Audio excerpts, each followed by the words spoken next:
Welcome to the Talk Spot. This is Marcus, and today I'm joined by Eric and Julia Lewald. Eric was the showrunner for the X-Men animated series in the 90s. Guys, thank you for coming on again. Oh, thanks so much for having us. Yeah, thanks to you, Marcus. All right, perfect. If you guys wouldn't mind, just because it's been a little while since last time we chatted, would you mind maybe talking a little bit about your guys' background and your guys' work on the animated series? Julia Lewald here. I'm a TV animation writer and producer, and was a writer on X-Men the animated series, and got to sort of be a fly on the wall for the whole 5-series run while that was happening. Pitched stories, wrote stories on the writing side of things specifically, nothing to do with the animation because I can't draw it. And I've gone on to many other animated series. In fact, there's one currently now on Netflix called Robozuna. Was a writer on several episodes of that series that's out right now. And and I got Julie and I both started in the animation business in the late 80s, and I'd been on staff at Hanna-Barbera, and we met on staff at Disney. And after that, pretty soon after that, X-Men came up. So we've been pretty much freelance pretty much since then. Worked on a lot of 40 or 50 shows over the 30 years, and still enjoy it. But X-Men was the real highlight. Mm. And you guys both worked on this show the entirety of its run, right? Well, I was the charged with developing it and supervising it from beginning to end. Julia was, because she was living with me, was party to that. And we did all the work at home there. We didn't have an office, so and she wrote a couple of the episodes, mm-hmm. and pitched a couple of the other ones that, like Beauty and the Beast, that we ended up handing to other writers. But as we got into it, she got other job assignments, like being the showrunner for Skeleton Warriors on CBS. And so we, even though she was there for all the development, she was there as I worked through all 76 episodes. She wasn't hands-on all 5 seasons, but she was there all 5 seasons. There you go. What happened towards the end? Like, why was the show canceled or why did the show end after only 5 seasons? Like, I feel like, and I think we mentioned this last time I spoke to you, that in my mind, I feel like the X-Men show went on forever. Like, it seemed like it was on the air. Like, it's hard for me to fathom that it was such a short stint, but it, in reality, it really was. But what was it that led to the end of the show? Like, why didn't it go on more seasons? Well, it purely a business thing. It was as opposed to Batman, which Warner Brothers owns all the rights to, and they've kind of kept evergreen and keep producing DVD movies and keep the animated side of that active. The X-Men, the people that got together for that, it was kind of a patchwork of 4 or 5 little groups. I mean, there was Margaret Lesh at Fox that ordered it, but then Graz Entertainment was producing it, and Saban was co-producing it, and Marvel was going through a bankruptcy, so they didn't have any push in it really, and so it came down towards the end. The first few seasons had made everybody a lot of money, but by the time we got to the end of it, Margaret was no longer in charge of Fox Kids, and Chaim Saban had stepped in, and I think he just looked at it, and besides cutting the budget for the last, you can tell in the last 11 that they don't look quite like the first 65. Besides cutting the budget on the last 11 episodes, I think he just thought, well, I'm not making a huge profit on this, and he had a hand in what was going on Fox by that time, and so he just said, well, I'll make more money with something else, and just canceled it. So it wasn't that it was losing ratings or anything. It was still very popular. It's just the person, for the first 4 years, Margaret had a say in whether it was on the air or not, and the quality level. And after we lost her, we lost our leverage.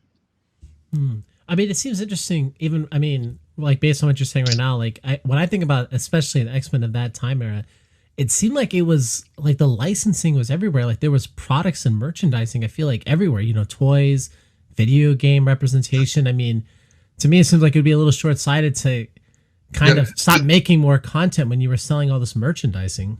Right, yeah, it would be, but I think that you had separate people involved with that. For instance, there's a chance that the person that, let's say, if Saban was deciding what was going to be on Fox after 5 seasons, he might not have had it. He might have not have had any interest in the merchandising. It might have been all Marvel. So if all he was getting was, was a small fee from, to put it on his network, there were enough different people with enough different interests that, as opposed, yeah, you're right. If it were one company, they would have kept it cranking forever. Right. But different people with different interests, like we were talking about the first season when it suddenly became a huge hit. Saban's involvement, and I think this may have gone on through all 4 seasons. He was getting a modest fee, no matter how well or how poorly it did on television. He was getting like a producer's fee. Right. So it was in his interest to produce it for really cheap. And so 80% of the fights we had over the 5 years were him trying to find a way to do the show cheaper and cut the budget, and Margaret and other people, or the creative people involved, trying to protect the budget and make it as good a show as we could. And so that there's just this separation of interests was a continuing business problem. Well, how many years after the show ended did the movie come out? Was it 4 years later or 5 years later? Did the first movie with Hugh Jackman and Patrick Stewart? 2000, and our show ended. Ended in '97, but it kept on playing in syndication and secondary channels for pretty much forever. So. But the last new episode came out in '97, and then the movie came out in 2000. As Margaret could tell you,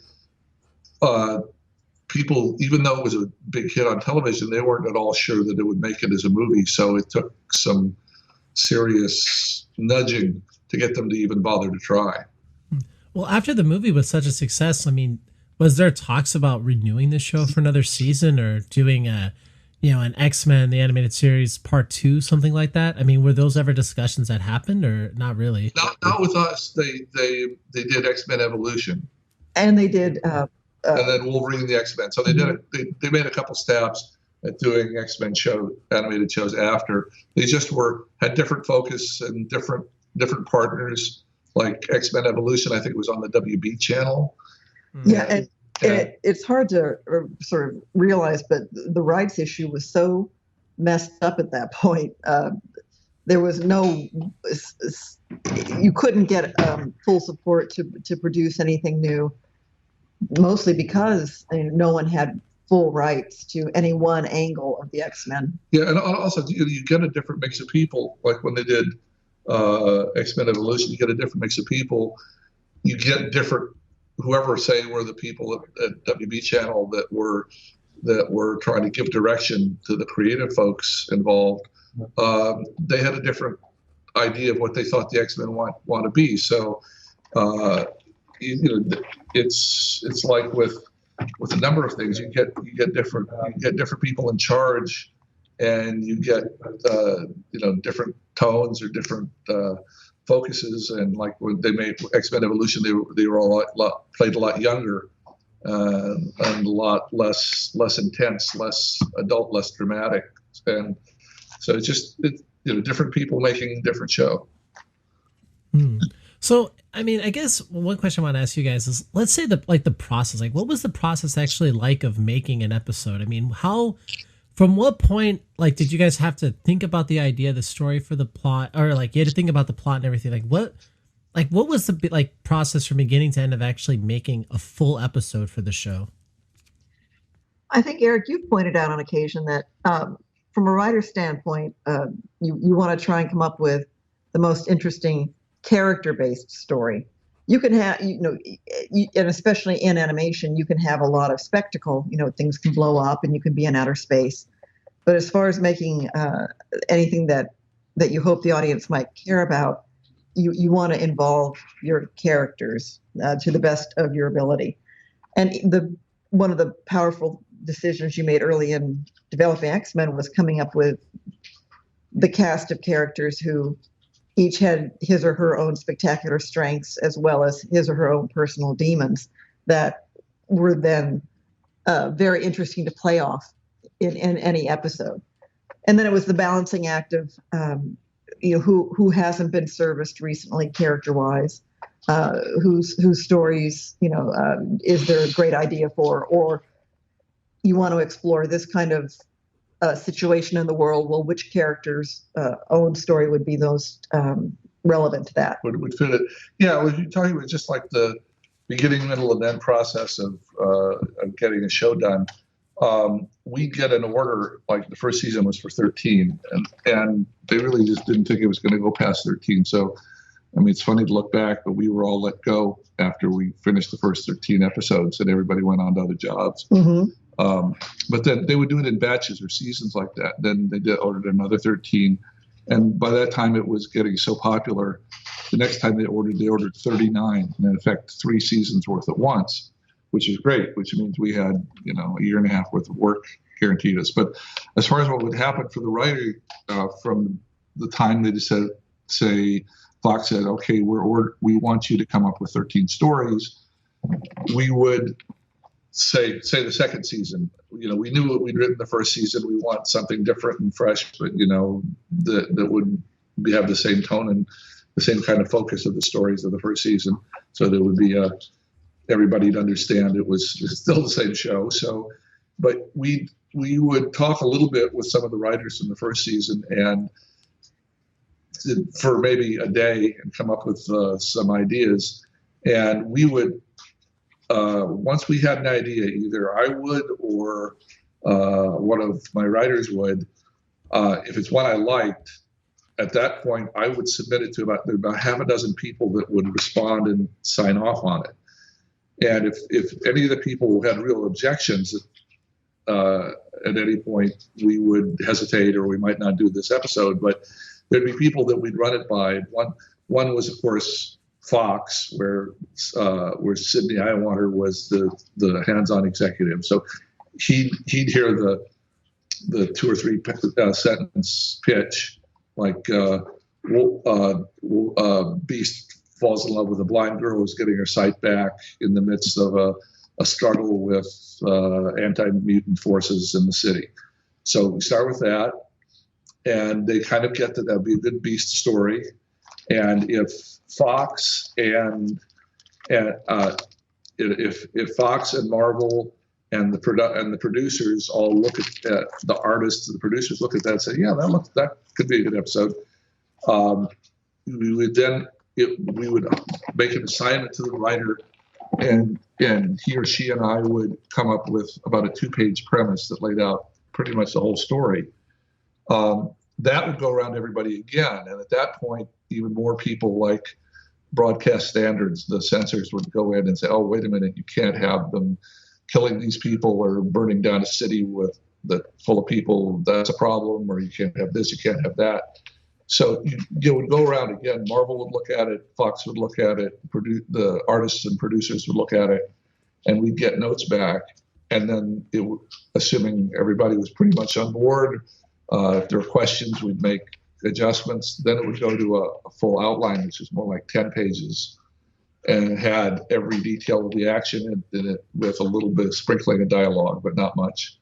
And it would go through the same process again, and then the first, second drafts of the script would go out and would do the same thing. Be about a 35-page script would go out, and everybody would react to it to see what they liked and didn't like. Throughout all that process, of course, I had a lot of control over what went forward and what didn't. I mean, there wasn't any episode pitched from the very beginning that wasn't one I did, that I wasn't behind, that I didn't think would be a great show. So I was kind of the vehicle that that everything flowed through. So then, of course, then it would be storyboarded and recorded. And storyboarding would take about 6 weeks of drawing, because about 900 images in a full storyboard, and they'd record the voices. In Canada, it would send overseas. It would take 3 or 4 months of animation. In Korea, we'd get it back, and it would take about a month of getting the animation back, editing it, making sure the pacing's right, clearing up stuff that didn't make sense, having retakes called on stuff that wasn't working or was off model or whatever, and putting the music to it and the effects to it, and then finishing it up. So it was about a 9-month process from the time you come up with the original 2-3 sentence idea that everybody signs off on to the time when you've got the final product that's ready to go on the air. Wow. That's a heck of a long process. Well, let's say, for example, if Disney, if they wanted to, I don't want to say remake, but let's say they wanted to do an X-Men the Animated Series in a very similar vein to what you guys had. Like, if they were to call you guys and to ask you to do it, like, what would the process, how would it look now that Disney owns it? Like, do you think it would be as messy and so limited on budget? And would there be so much of that, shipping it across the ocean essentially to get back what would the process be like today doing the show, I guess? There'd be a bigger budget, but there'd be a lot more micromanagement. We didn't have much of any creative control on us as far as the stories we wanted to tell. The 76 stories we wanted to tell were ones that we pitched and that everybody else agreed to. Nowadays, there's so much money in the Marvel properties for Marvel and Disney, that seems like they're much more controlling. I mean, which they have every right to be. I mean, it's their product, but it would be much more of it wouldn't be just, we felt it was our show, the writers and the artists, and that we built something that was what we had decided to write and we had decided to draw, and versus, I think now we would be part of a much larger organization and get a lot more direction from them as far as what they wanted, both in terms of which stories we told and the details of how we told them. I'm just guessing that. It may not be true, but the sense we've gotten is that we got in at the time when no one had any expectations for it, and thus there wasn't the merchandising people weren't giving us notes about which vehicles to use or which characters to focus on or not focus on, or what wardrobes to use, or whatever interests a multi-billion-dollar corporation has in exploiting a television show. When we were doing it, we were kind of under the radar because people weren't expecting that it was going to be successful. If Disney called you guys and asked you to work on another X-Men show, would you guys do it? Well, Eric and I met working at Disney TV Animation just a few years ago on the projects that became the Disney Afternoon, Chippendales Rescue Rangers, Goof Troop, Winnie the Pooh, those shows. And, have very fond memories of Disney. Oh, yeah, we love it. And of course, we'd all work on something new in a second. It can be a little daunting because a lot of that was luck. A lot of that was, the right people coming together at the right time. If you noticed, there have been a great number of reboots of 90s things in the last 2 or 3 years. And not many of them have been very successful. It doesn't mean that we couldn't make it happen. But we've actually had discussions with the voice cast and with the artists. Everybody would come back in a second because they enjoyed doing it so much. Mm-hmm. So if you know somebody at Marvel Disney that's curious about this, tell them to call us, and we'll put a package together for them in an afternoon for sure. All right. Yeah, because in my mind, when I think about the X-Men, I think of two ideas of them. I think of your guys' show, and then I think of the movies. But primarily for a lot of other Marvel properties, I think about the movies only.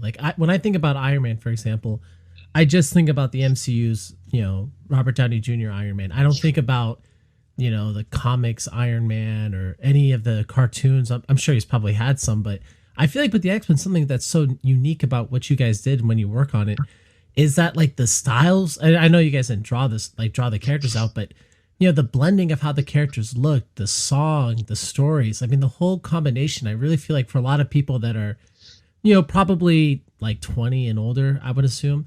I think when they think of the X-Men, they think of that X-Men, maybe even more so than the movies. I mean, the movies, and one thing I feel like I don't ever fully got it with Fox's control of the X-Men films was that they just look so bland in comparison, like color palette wise, in comparison to the show. I mean, when you look at the show, Magneto has this big purple cape and he has a red outfit, and it's very flamboyant but very colorful, and it's such a good combination. Wolverine in this bright yellow outfit, and then in the movie everyone's wearing black, and it just looks so like, oh, okay, yeah, that looks nice, and they never changed it really. I wonder if part of that, and just because we worked in TV animation versus live action versus the comics, I think there was something inherently forgiving in TV animation in especially the 90s, where that kind of bold color palette felt plausible given the world, the way the show looked ultimately. I know some folks were, when it came to the movies, even made the joke, what did you expect? Yellow spandex, when Wolverine was saying, "Do you guys always wear these dark uniforms?" Just not having a lot of confidence that they could come up with bright color costumes that felt plausible. That may have changed though, because obviously, and you brought up Iron Man with Iron Man and the further explosion of the MCU universe, that they've gotten much more comfortable, with bright colors and imagery like that. And I guarantee, I often stick with this one, that as far as the Robert Downey Jr. Iron Man goes, that without the success of X-Men the animated series, and then with that the success of X-Men the movies, I don't think Marvel would have been in a position to move ahead with the Iron Man movies, and then with all the other films that they did in the superhero genre. So I'm happy about that. No, I mean, I think you're totally right. I mean, I feel like a lot. I mean, I was born in the early '90s. I feel like a lot of people that are my age or older, maybe slightly younger. I mean, I feel like we were very much primed to be the movie-going audiences of today in certain regards. Like you mentioned earlier, the Batman show. So you had the Batman show when you were a kid, and the X-Men show, and the Spider-Man show, and then Justice League later on, and then as you're getting older, as you're approaching your 30s, for some of us, they're still making movies of that stuff. I mean, it's hard to believe, but the Dark Phoenix film's coming out 19 years after the first X-Men movie, and it's like, wow. Like, I mean, I was thinking about the other day for myself. I was like, wow, I've inadvertently watched every X-Men movie in theaters. Like, I've paid to see every single one of them, and some are really good. Some, I don't necessarily care for as much, but I thought about that the other time too when I watched Infinity War. It came to I realized the fact that, like, I've seen every Marvel movie in in theaters, like every single MCU film, and I was like, wow, I can't believe I paid to see 20 of these things. I'm not even like a crazy fan, and I've seen all of them. But there you go. That's exactly what they were hoping to achieve. So that's positive. Yeah. I had a point there about just the genre of superhero. Eric and I were talking about this a while back, that, in film, you have the broader categories, things we call genre, like film noir or musicals or westerns. And truly, you can go back and check it out, but the genre of superhero film did not exist as that kind of category until the first X-Men film in the 2000s. You had your Batman and you had your Superman, but those were standalone, and they did not once a decade. Yeah, they didn't generate a whole wave of similar type film. But now, like, there you go. You're the one who was in the movie theater, buying the ticket for what is a superhero genre of film. And now there are 20 TV series on, live action series that just didn't exist back then. Yeah. Oh, that's a very good point. You guys mentioned that you met each other working for Disney. I mean, did you imagine that when you guys were working at Disney, like in the past, like, did you ever fathom the idea that Disney, over the course of, since then to now, would not only buy Marvel, but would buy 20th Century Fox? Because I feel like when we spoke last, I think it was a couple months before the purchase. I mean, did that kind of blow you guys away that Disney has grown so immensely over the past few decades? Yeah, and Pixar and Lucas and Star Wars. I mean, they yeah. Let me say this: Disney, even from my earliest days there, Disney always struck me as an extremely effective business operation. Knew how to market themselves. They knew what they were doing. So the fact that they are as successful as they are does not surprise me. If that's the question.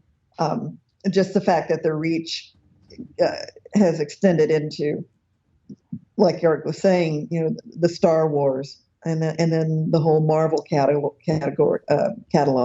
That's pretty impressive when you look at it. Yeah, I mean, I find it very shocking too that, I mean, yeah, just the growth in the purchasing over the last, like you mentioned, I mean, essentially in the last, I think like 13 years or 12 years, they bought, Pixar, Marvel, Star Wars, and 20th Century Fox. And, I mean, it is kind of shocking, their growth. But I want to ask you one more question about the show. Like, what do you think it was that made the X-Men, the animated series, like, what do you think it was that made it so special for a lot of people? The fact that, I mean, I see you guys all the time on Twitter. People are posting about the show, like normal everyday people, they're posting something about the show or they're doing a take. Or I remember when the Captain Marvel movie was out, like people were posting, it was like the origin of Rogue, that she got her powers from Captain Marvel, right? Right. I mean, in our world. And in your guys' world. And I mean, what do you think it is about the show that has kept people on for so many years? I mean, I'll be honest with you. I mean, I don't see that many people posting about, let's say, the Spider-Man show from the 90s. I don't really see anybody posting or talking about that.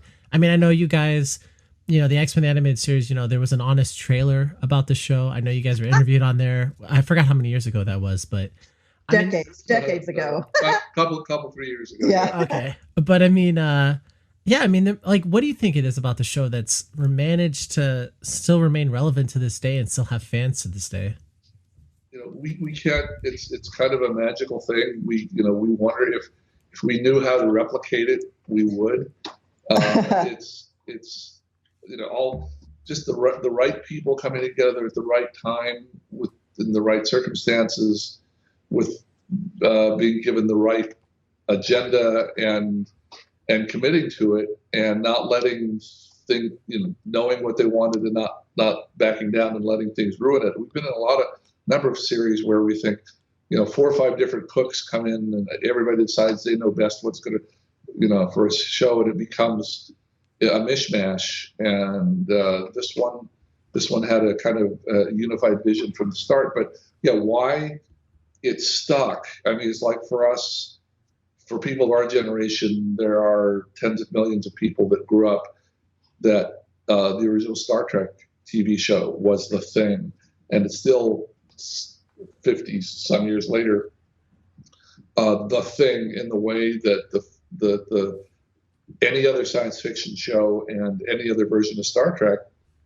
including the movies, never was. I mean, it's just that it was like it caught lightning in a bottle. It was a magic thing that just worked in some special way, and we really, we could analyze, what we did thematically or what the people involved, but we've tried to do that kind of stuff on other shows, and it just it all came together on this one, and we're just grateful. We can't explain it. But let me toss in the idea that the woman in charge, Margaret Lesh, president of Fox Kids, Saturday mornings, that was kind of the universal kid time to watch TV together. That was that was the time when kids got up on Saturday mornings, got their bowl of cereal, and sat down and watched the cartoon blocks that were on ABC, NBC, and CBS at that time. So when Fox started, which was late 80s and into the early 90s, Margaret Lesh really wanted to sort of shake things up. So when we were given the directive to write for X-Men, we were constantly told, do not write down. You are not writing down to kids. You're writing a half-hour live action drama that happens to be animated. So we took it seriously. And something about that I think really resonated with people. The struggles that the characters found themselves dealing with. We didn't soften that stuff. We did. Yeah, it's a cartoon. It was on Saturday morning, but I think we really made an honest effort to tell some tough stories, and I think that also has been something that's resonated with people. I mean, I think that's a very good point. I feel like, I mean, when I was a kid, I mean, I remember watching shows that felt like they were very, demeaning to children, or just shows where they just felt, for lack of a better term, just very stupid. When I was 7 or 8 years old, I mean, I wasn't a genius by any stretch, but, I could understand some complexities. And, when there were shows when, the comedy was just very, just childish or stupid. I mean, I wasn't particularly drawn to that. I mean, I feel like a show like the X-Men, or even, Batman and, other shows like that, like there was more to them. It wasn't just simple, here's a bunch of bright colors and here's just bad guy fighting a good guy. I mean, there was something, deeper to those shows. And I thought as a kid, I very much liked that. And I mean, I would say that's probably one of the reasons why the shows remain so relevant to this day, is that, the show wasn't just a cheesy kids show from the 90s. Like there was heart to it, like you mentioned. And to be honest, we were writing it for ourselves, not for children. We were most of us are in our 30s at the time, and we'd heard other good shows over the years that had similar feelings, like the people that created the original 30s and 40s golden age of Warner Brothers theatrical cartoons. They wrote for themselves. They wrote for each other to make each other laugh, to make each other delight. They didn't write for little children. And it happened that what they did was creative and magical enough that children through adults got it, and you could still enjoy, the best of those cartoons now as then. So they very much, you talked to, when those people were interviewed, you say, well, yeah, we were drawing and writing to delight each other, not to some imagined idea of what a psychologist says a 6-year-old is supposed to be enjoying on screen. That's a very good point. Well, I want to ask you guys just real quick before we go, what are some of the things that you guys are working on now, and how can we follow you guys online and follow, all your postings and everything? Well, you mentioned Twitter, and I thank you for that. That has been a place where we've had a lot of fun, getting a chance to interact with fans. That was something that was not available to us, not that long ago. And here we are now getting to attend conventions and meet people. But primary driver of that is our Twitter feed, and that is at X-Men TAS. That's our handle. That's for X-Men the Animated Series, just X-Men TAS. And that is also X-Men TAS is our website. We have a website blog where we have postings and panels and all kinds of stuff there. And on there also you can find the book, the big old book that Eric came out with just about a year and a half ago. First time ever, a book about the making of X-Men the Animated Series, called Previously on X-Men, the making of an animated series. Okay. We happened to have had all the boxes of all the files of all the episodes, the scripts, the storyboards, and he spent 2-3 years interviewing the artists, the writers, the voice talent, the executives. If you are interested in how a show gets made, or specifically how X-Men got made, it's all in there. It's all in there. You can find buttons to buy it on through at our xmentas.com website. Jacobs Brown Media Group is the company that is the U.S. publisher on that.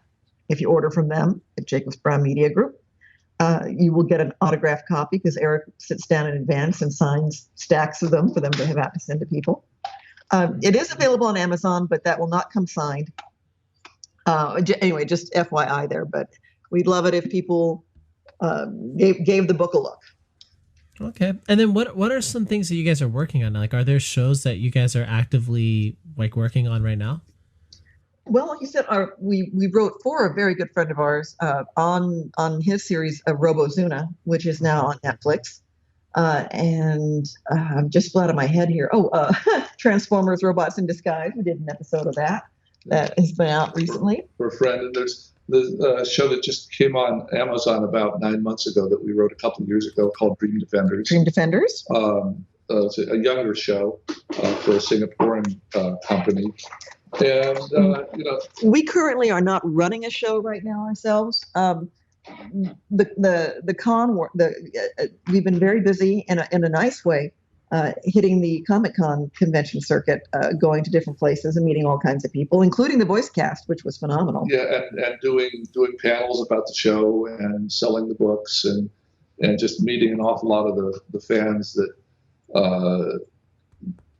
have stayed fans over the years. You're right. There are an awful lot of the people that come up and talk to us are between 35 and 40, because it was this real sweet spot of people that for whom it was a big deal. I mean, we looked back and saw, and on average, I think about 45% of the TVs that were on those Saturday mornings in America were watching our show. Sometimes it was over half, wow.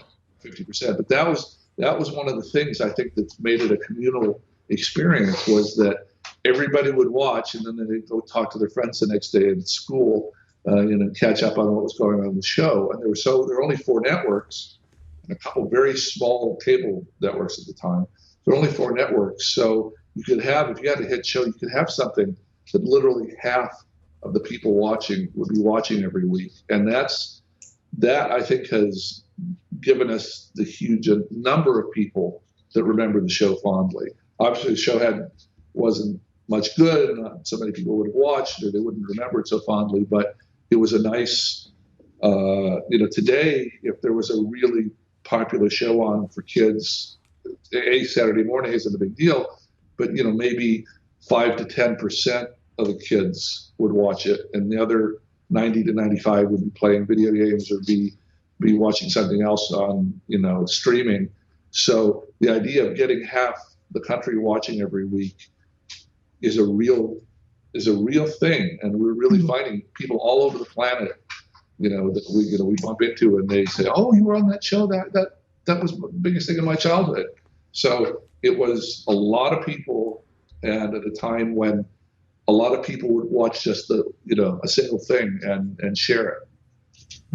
I mean, you open up a very interesting topic, and that the idea of, like people in the past, these shows, especially in the 90s, in earlier, I mean, the amount of ratings that they were getting just absolutely dwarfs the things today. I mean, even the biggest rated or the highest rated sitcoms today, nowhere near get as many viewers as, shows from the 80s or 90s. Like the biggest sitcom today is nowhere near as big as, something like Seinfeld was in the 90s in its prime, or Cheers was in the 80s. I mean, you raise a really good point. I mean, yeah, today, I mean, like, The Amazing World of Gumball, when it was on, it would be lucky to get a fraction of a percentage of what the X-Men show was getting.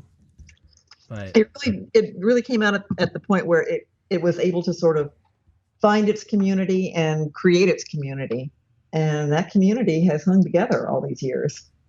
That's been very gratifying. I mean, I think something that's really cool about the show too is the fact that, like I mentioned earlier, the idea of, the X-Men, like it's remained kind of a constant. So, like you mentioned, people that were, 35 to 40. So someone that was, maybe born in 1983, for example, they probably have kids now. So someone born in 83 has a kid that's 9 or 10 years old now. I mean, they might have actually watched the movie. So that's kind of cool that it's a little bit of a generational thing now. Oh, you mentioned if Disney happened to call, would we want to jump on a new version of it? Let me put this out there. Hey, Disney, if you're listening, boy, would we love to see a Blu-ray box set release of the series, because that has never happened for X-Men. And boy, would we love to have that happen. Wow. That's crazy that it hasn't. Nope. Wow. Yeah, they just came out with one for Batman, or Warner Brothers did last year. For Batman the Animated. Yeah, it made them stacks and stacks and stacks of money. So maybe Disney is paying attention, and we'll do the same thing now that the rights are together. Have you heard anything about the show getting streamed on the Disney Plus service? We haven't heard any specifics, but what we were told specifically was that it was taken off. I think it was on Hulu, and it was taken off of everywhere, so that when the merger came back, it would be part of the Marvel package that would be shown. So it'll be on one of the, it'll probably be on Disney Plus. Oh, great. Yeah, something. So, Yeah. Wow. All right. Well, definitely. Thank you guys so much for coming on. I appreciate your time again, and I look forward to talking to you again sometime in the future. And yeah, thanks again. Oh, Sure, thank Marcus. you. Thanks for Appreciate having it. us. All right. Take care, guys. Alrighty. All right. Bye.